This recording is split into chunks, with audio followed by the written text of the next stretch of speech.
Hello मेरे प्यारे दोस्तों, यह कहानी माई क्रूअल लव पार्ट 11 है। उम्मीद करती हूँ कि आपको मेरी कहानियाँ पसंद आ रही होगी। चलिए हम इस कहानी में आगे बढ़ते हैं। रुद्र के लिए उसकी पूरी दुनिया उसकी माँ ललिता ही थी। अर्जुन हमेशा से ही विजय और हेमा के पास ही रहा, इसलिए अपनी चाची को माँ कहता है। लेकिन रुद्र के लिए उसकी माँ ही उसकी माँ थी। ललिता और सुबोध का प्रेम विवाह हुआ था।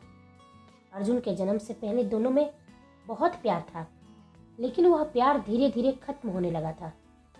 जब सुबोध बिजनेस के काम से अधिकतर समय बाहर रहता, कभी रात में घर लौटता तो कभी सुबह, ललिता के मन में शक पैदा होने लगा था। वह जब भी पूछती, सुबोध उसे समझाने की कोशिश करता कि उसकी मजबूरी है। लेकिन अर्जुन के जन्म के बाद झगड़े बढ़ने लगे और इसका असर अर्जुन पर ना हो, इसलिए विजय और हेमा उसे अपने साथ लेकर चले गए, यह सोचकर कि दोनों के रिश्ते में सुधार होगी। और ऐसे ही वक्त गुजरा और रुद्र पैदा हुआ। सुबोध ने खुद को और भी बिजी कर लिया। वह अपने ही परिवार को समय नहीं देता, जिस वजह से दोनों मियाँ बीवी में खूब झगड़े होते और इसका रुद्र के मन पर असर होने लगा था। ललिता और रुद्र एक दूसरे के लिए दुनिया बन गए। सुबोध का आने जाने से अब उन्हें फर्क नहीं पड़ता, लेकिन कहीं ना कहीं ललिता को अपने पति के इस व्यवहार से उसका मन दुख से भर गया था। वह अपने ही दुख से लड़ती और यह दुख धीरे धीरे उसे बीमार कर दिया। और एक दिन वह दुनिया से चल बसी। उस समय रुद्र अकेला था। वह सुबोध को कई बार फोन किया, लेकिन वह फोन नहीं उठाया। गुस्से में आकर वह अपने पिता का ऑफिस चला गया और उस दिन उसने अपने पिता का वो सच देखा जो उसके मन में ऐसी नफरत और दुख भर दिया जो आज तक नहीं मिटा। कहते कहते गायत्री जी की आवाज में नमी आ गई। यह सुनकर मित्रा हैरानी से पूछी, ऐसा भी क्या देख लिए थे मिस्टर रुद्र दादी? ललिता का शक सही था बेटा।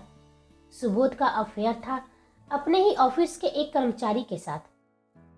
ललिता के जाने के बाद रुद्र खुद को अकेला कर लिया। उसका मन का दुख दिन प्रतिदिन नफरत में बदलने लगा।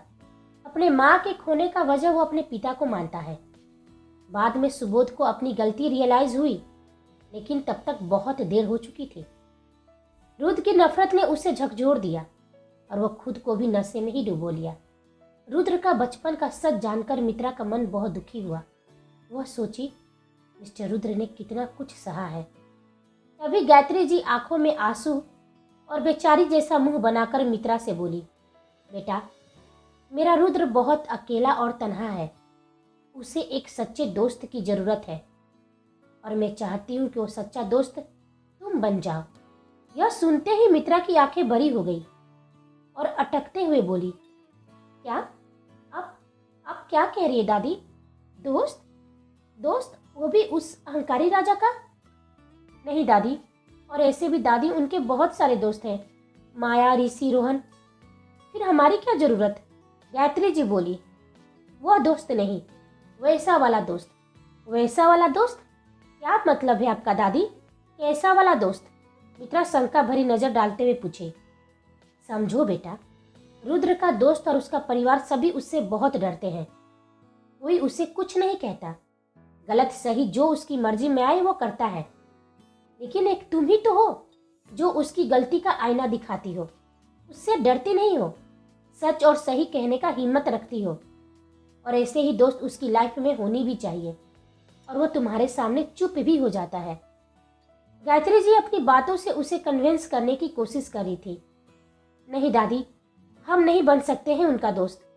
जिन्हें अपने परिवार की परवाह नहीं, उसे हमारी क्या परवाह होगी? और हम भी डरते हैं उनसे। जब उनके गुस्से से भरी लाल आंखें हमें घूरती है। सॉरी दादी, हम नहीं कर पाएंगे, मित्रा ने कहा। तो गायत्री जी गहरी सांस लेकर अफसोस के साथ बोली, ठीक है बेटा, मुझे लगा था कि रुद्र का बचपन का सच तुम्हारे मन में उसके प्रति सहानुभूति भर देगी, लेकिन मैं गलत थी। मुझे ऐसी उम्मीद तुमसे नहीं रखनी चाहिए थी। उन्हें दुखी देख मित्रा को भी बहुत दुख हो रहा था। दादी, ऐसी बात नहीं है, हमें मिस्टर रुद्र के लिए सच में बहुत दुख हो रहा है, लेकिन हम आपको कैसे समझाएं? आप उदास मत होइए, हम कोशिश करेंगे। सच कह रही हो बेटा, मानती हूँ वो थोड़ा रूड है, लेकिन दिल का बहुत अच्छा है। मित्रा अपने मन में सोचती है, थोड़ा रूड है क्या दादी, कहाँ फंस गए हम। वह अहंकारी राजा से दोस्ती करना बिल्ली के गले में घंटी बांधने जैसा ही है। हम चूहा और वह बिल्ली, लेकिन दादी से कहा है तो करना ही होगा। इधर रुद्र अस्पताल में डॉक्टर के केबिन में था। डॉक्टर ने उससे कहा, mister Rudra, I am sorry to say but it's very important to discuss with you. आपके डैड की एक किडनी फेल हो चुकी है, इसके अलावा उनका लीवर भी खराब हो रहा है। इसलिए मैं आपको सलाह देता हूँ कि आप अपने डैड को ज़्यादा से ज़्यादा आराम करने के लिए कहें। और हाँ, इट्स हाई टाइम कि उनका ड्रिंक करना बंद हो जाए। रुद्र ने गहरी सांस ली और कहा, थैंक यू डॉक्टर, मैं इस बात का ख्याल रखूंगा। और प्लीज़ आपसे एक रिक्वेस्ट है, यह बात घर में किसी से मत कहिएगा, सभी परेशान हो जाएंगे। यह रिपोर्ट मुझे दे दीजिए और जो भी ट्रीटमेंट है आप स्टार्ट कर दीजिए। रुद्र वहां से निकलकर सीधे घर आ गया। रिपोर्ट की बात किसी से नहीं कहा। विजय जी अर्जुन से बोल रहे थे, डॉक्टर को फ़ोन करो, पूछो कि रिपोर्ट में क्या आया है। जी अंकल। तभी रुद्र उन्हें रोकते हुए कहा, अंकल डॉक्टर से मेरी मुलाकात हुई थी, रिपोर्ट में सब सही है, लेकिन यदि ऐसे ही वो ड्रिंक करते रहे तो बाद में कुछ भी हो सकता है। अर्जुन पूछा, रिपोर्ट कहाँ है? रिपोर्ट मैं ऑफिस में ही भूल गया हूँ। रुद्र ने झूठ कहा। अच्छा लगा जानकर बेटा कि तुम्हें भैया की फिक्र है। विजय जी बोले तो रुद्र बोला, ऐसी बात नहीं है, मुझे उनकी कोई फिक्र नहीं है, मुझे हॉस्पिटल की तरफ कुछ काम था। वहीं डॉक्टर पीटर मुझसे मिल गए। अब बाहर वालों को क्या ही पता कि घर के अंदर चल क्या रहा है। डॉक्टर ने उनका ख्याल रखने के लिए कहा है और मुझे आपसे कुछ बात करना है अंकल। स्टडी रूम में आपका वेट कर रहा हूँ, रुद्र ने कहा और स्टडी रूम में चला गया। विजय जी पीछे से गए और पूछे, क्या बात करनी है तुम्हें Rudra? Uncle, next week India में एक बहुत ही इम्पोर्टेंट हमारी मीटिंग है, उस मीटिंग को आपको अटेंड करना है। आपके साथ रोहन और ऋषि भी जाएंगे।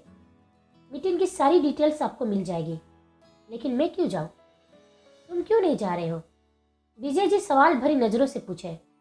अब मैं कैसे बताऊं कि वो कैलाश भी आएगा और मेरा जाना ठीक नहीं है।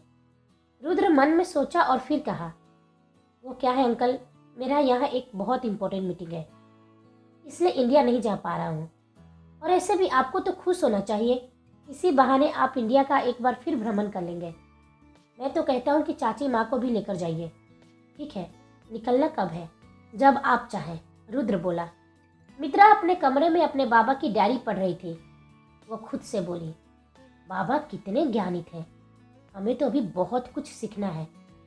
अब हमें इस डायरी में लिखी इस थेरेपी को अपनाना होगा। उम्मीद करते हैं कि इससे कुछ तो रिजल्ट आए। आज हम बहुत थक गए हैं, पहले फ्रेश हो जाते हैं फिर काम पर लगेंगे। यह सोच कर वह अपने वॉशरूम में चली गई। इधर उधर अपने कमरे में जा रहा था, लेकिन कुछ सोचा और वो फिर मित्रा के कमरे में चला गया। दरवाजा खुला था, उसने नॉक किया, लेकिन कोई जवाब ना पाकर वह अंदर चला गया। उसने अपनी नजरें चारों ओर घुमाई, लेकिन वह नजर नहीं आई। बैल्कनी से तेज हवा अंदर आ रही थी।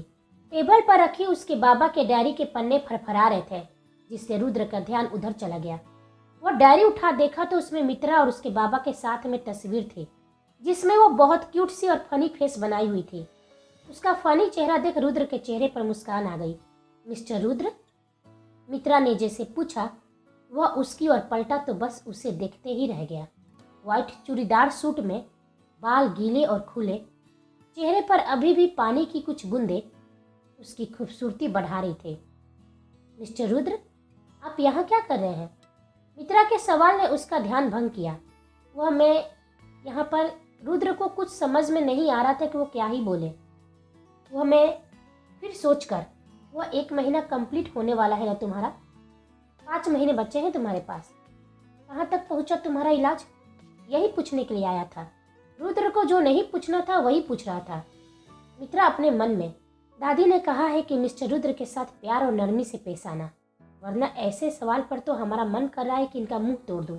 जब देखो एक ही राग अलापते हैं। क्या सोचने लगी तुम अब? मैंने कुछ पूछा है तुमसे?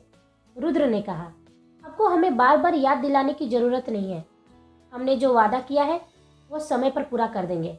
रुद्र वहां से जाने लगा, तभी मित्रा को दादी की कही बात याद आ गई और वह बोली, मिस्टर रुद्र 1 मिनट रुकिए, हमें आपसे कुछ बात करनी है।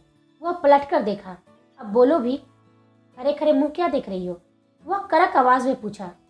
मित्रा अपने हथेलियों को मसलते हुए बहुत मुश्किल से बोली, वह हम कह रहे थे कि हम आपसे दोस्ती करना चाहते हैं। वो एक ही सांस में बोलकर अपनी आंखें बंद कर ली। चेहरे पर उसका डर झलक रहा था। उसे ऐसे देख वह मुस्कुराने लगा। वह उसके पास बहुत करीब आकर खड़ा हो गया और मित्रा को यह एहसास हो गया। उसकी धड़कनें तेज हो गई, गला सूख रहा था। आंखें खोलो, रुद्र ने कहा। तो वह नाम में सिर हिलाई। मैंने कहा ना, अपनी आंखें खोलो। तो वह डरते डरते आंखें खोली। रुद्र अपनी एक भवें ऊपर करते हुए पूछा, क्या कहा? दोस्ती? और तुमसे? मिस्टर रुद्र किसी ऐरे गहरे से दोस्ती नहीं करता है, और तुम तो मेरी नफरत के लायक भी नहीं हो। दोस्ती तो बहुत दूर की बात है, तुम्हारी बस की नहीं है। क्यों, डर लग रहा है आपको? हमारी दोस्ती कहीं आप पर भारी ना पड़ जाए, आप कहीं हमसे इम्प्रेस ना हो जाए। मित्रा बड़ी हिम्मत से बोली तो रुद्र के चेहरे पर टेढ़ी मुस्कान आ गई और कहा, तुमसे इम्प्रेस? क्या बकवास है, ऐसी खुशफहमी मत पालो। अक्सर लड़कियों का दिमाग खराब हो जाते हैं, समझी? मेरी दोस्ती और मेरी नफरत किसके लिए होगी, यह दोनों मैं डिसाइड करता हूँ। आइंदा यह बात याद रखना। आप तो हमसे ऐसे डर रहे मिस्टर रुद्र, जैसे हमने आपसे मोहब्बत करने के लिए कह दिया हो। मित्रा के कहने से ही रुद्र गुस्से से उसके दोनों हाथों को पकड़ उसकी पीठ दीवार पर टिका दिया। दोनों की नजरें बस एक दूसरे को ही देख रही थी। वह बोला, मेरी मोहब्बत किसी को खैरात में नहीं मिलती, बर्दाश्त नहीं कर पाओगी, इसलिए मुझसे दूर रहो। मित्रा की नज़र उसके दिल की गहराइयों को छूने लगी थी, जिससे रुद्र को फर्क पड़ने लगा था और उसे गुस्सा भी आने लगा। वह बिना कुछ कहे वहां से चला गया। मित्रा खुद से बोली, देखते हैं आप हमसे दोस्ती कैसे नहीं करते हैं। हम भी बहुत जिद्दी हैं, आपसे दोस्ती करके ही मानेंगे। रुद्र अपने कमरे में आकर अपने सिर को झटकते हुए कहा, यह लड़की पागल हो गई है क्या? दोस्ती और मोहब्बत की बात करती है, इतनी ओवर कॉन्फिडेंट है। सच में पागल है, दिमाग खराब कर दिया है। इधर देविका घबराते हुए हेमा जी के पास आई। उसे ऐसे परेशान देखकर वो पूछी, क्या बात है बेटा, तुम परेशान क्यों लग रही हो? माँ, वह मुझे इंडिया जाना होगा, पापा की तबीयत बहुत खराब है। छोटी का कॉल आया था, मुझे उन्हें देखना है माँ। देविका ने कहा, पहले शांत हो जाओ, यह लो पानी पी लो। पानी का गिलास देते हुए, चली जाना, इसमें पूछने वाली क्या बात है? 2 साल हो गए मायके गए हुए तुम्हारे, अब तुम बिल्कुल जाओ। अच्छा है अर्जुन घर पर ही है, उसके साथ चली जाओ। हेमा जी ने बड़े प्यार से कहा, माँ, मुझे आरव के लिए चिंता हो रही है, उसका स्कूल छूट जाएगा। देविका ने कहा, उसकी चिंता आप मत कीजिए भाभी, मैं स्कूल में बात कर लूँगा। रुद्र ने कहा, और हाँ, आप जा रही हैं तो यहाँ की चिंता यहीं पर छोड़कर जाइएगा, मैं टिकट करा देता हूँ। थैंक यू, लेकिन तुम भी मुझसे वादा करो कि अपना ख्याल रखोगे और समय पर घर आओगे। मुझे तुम्हारी ही चिंता सताती है।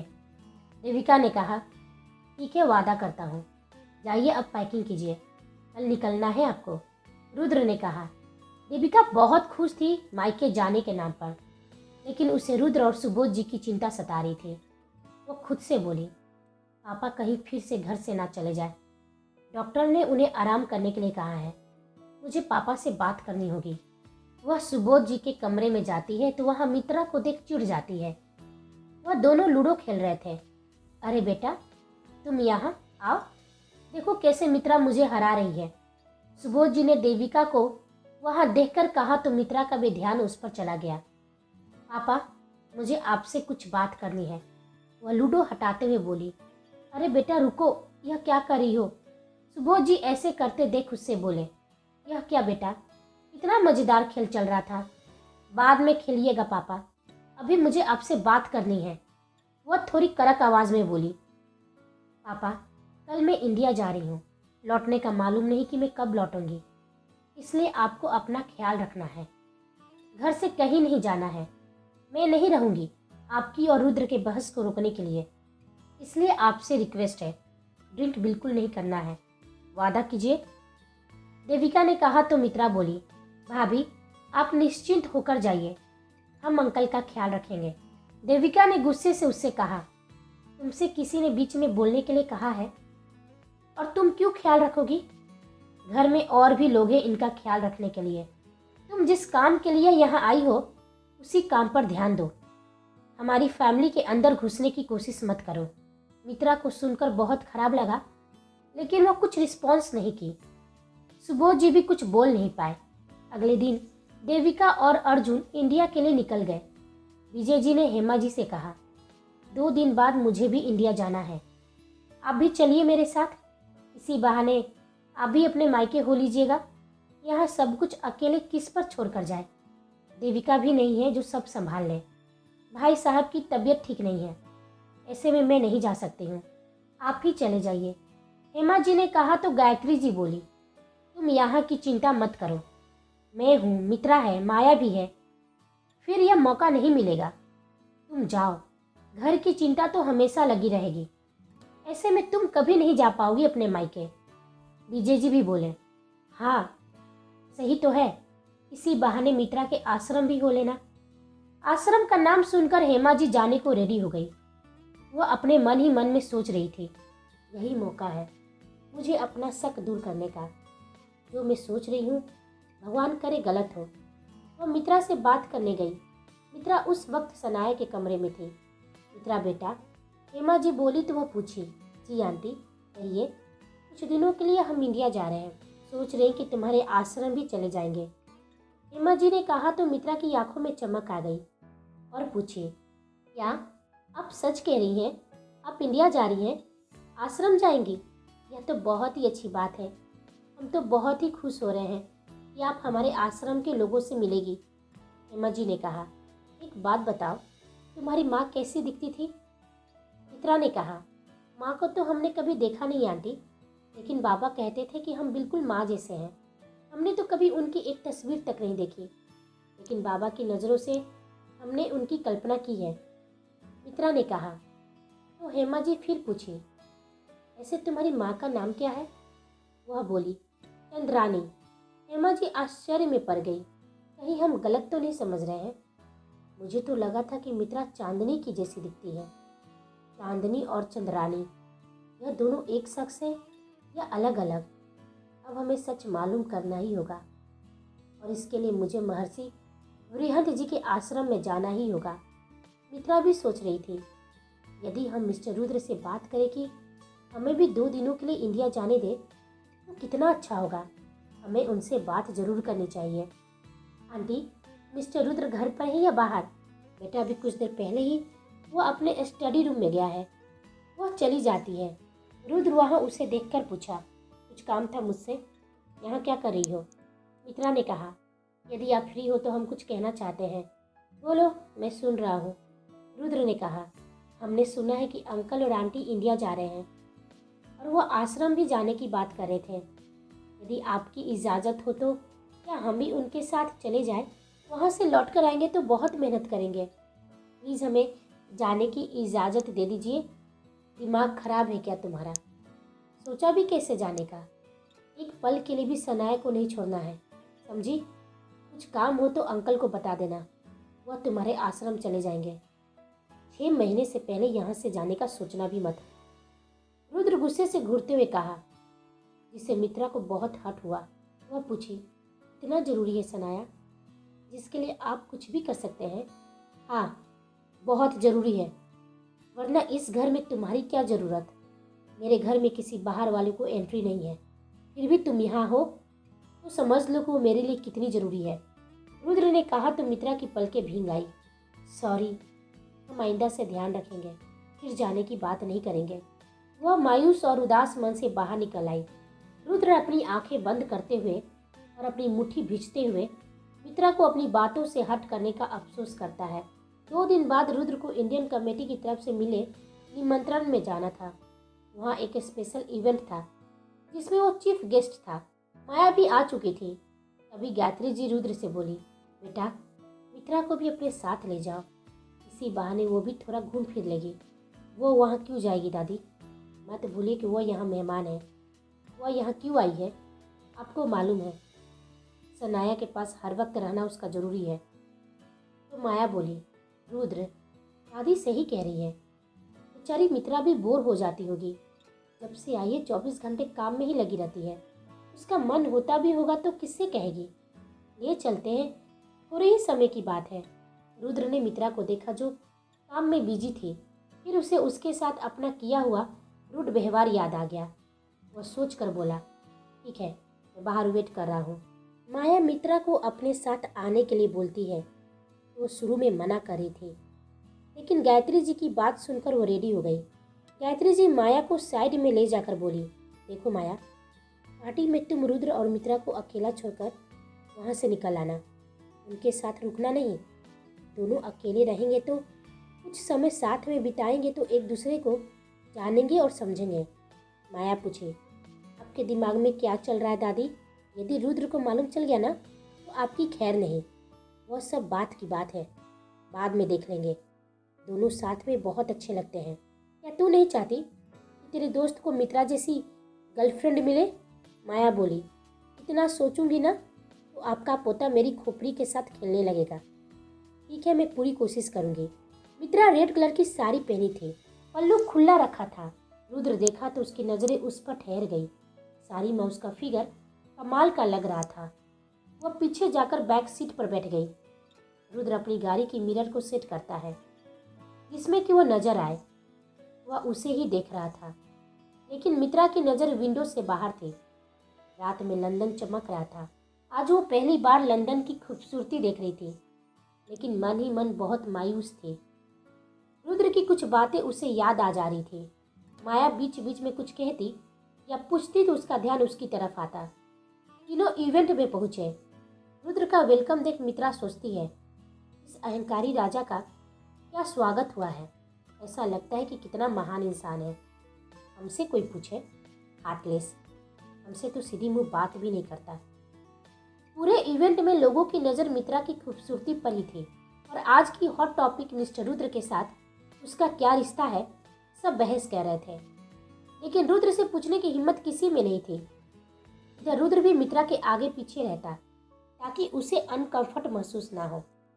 तभी माया रुद्र से बोली, रुद्र, मुझे एक जरूरी काम याद आ गया है, मैं निकलती हूँ। तुम मित्रा का ख्याल रखना। क्या काम है? कहाँ जा रही हो? थोड़ी देर में हम साथ में निकलेंगे। रुद्र ने कहा, नहीं, मेरा जाना बहुत ज़रूरी है, मैं नहीं रुक सकती हूँ, मैं निकलती हूँ।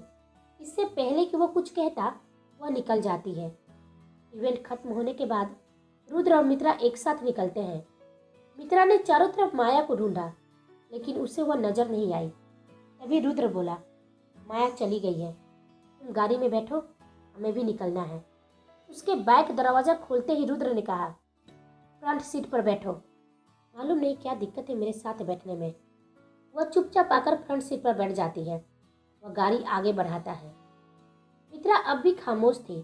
रुद्र उसका मूड ठीक करने के लिए पूछता है, कैसी रही पार्टी? वह बोली, हमें ऐसी पार्टियों में जाने की आदत नहीं है, लेकिन अच्छा ही था। इंडियन लोग थे तो उनसे मिलकर बहुत अच्छा लगा। अपने देश की याद आ गई।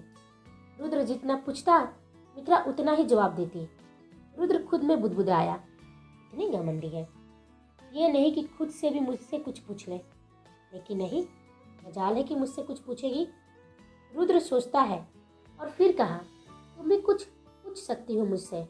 मित्रा उसे हैरानी भरी नज़रों से देखने लगी और बोली, हमें कुछ नहीं जानना है आपके बारे में, और विंडो से बाहर देखने लगी। तभी रुद्र ने साइड मिरर से देखा कि उसकी गाड़ी को एक दूसरी गाड़ी स्टॉप कर रही है। यह देखकर वो मित्रा की तरफ देखा। उसे लेकर उसे थोड़ी घबराहट होने लगी। यह कार मुझे कब से स्टॉप कर रही है। वह तुरंत माया को कॉल लगाया, लेकिन माया उसके कॉल को रिसीव नहीं कर पाई। वह एक मैसेज छोड़ देता है। वह गाड़ी की स्पीड बढ़ा दिया। वह जल्द से जल्द घर पहुंचना चाह रहा था, लेकिन पीछे से आई गाड़ी ने उसका रास्ता रोक लिया। उसमें से कुछ लोग निकले, उनके हाथों में हॉकी स्टिक थे। रुद्र ने गहरी सांस ली और मित्रा से बोला, तुम गाड़ी के अंदर से नहीं निकलना, किसी भी कीमत पर नहीं निकलोगी। मैं आता हूँ। ये लोग कौन है मिस्टर रुद्र? और आप बाहर मत जाइए। देखिए उनके हाथ में हॉकी स्टिक है। प्लीज़ आप बाहर मत जाइए, आप भी गाड़ी के अंदर ही रहिए, हमें बहुत डर लग रहा है। मित्रा हाइपर होने लगी थी। मेरी बात सुनो मित्रा। वह अपने हथेलियों में उसका चेहरा भरते हुए बोला, बिल्कुल मत डरना, मैं हूँ तुम्हारे साथ। तुम बस गाड़ी से बाहर मत निकलना, ठीक है? मुझ पर भरोसा रखो, मैं तुम्हें कुछ नहीं होने दूंगा, सब संभाल लूँगा, बस तुम गाड़ी में ही रहना। कौन थे वो लोग? क्या रुद्र और मित्रा वहाँ से बचकर निकल पाएंगे, या हम सब जानेंगे अगले भाग में। तब तक आप हमारे चैनल के साथ बने रहिए। लाइक शेयर कमेंट और सब्सक्राइब करना बिल्कुल ना भूलें। आप सभी को मेरी कहानी सुनने के लिए धन्यवाद।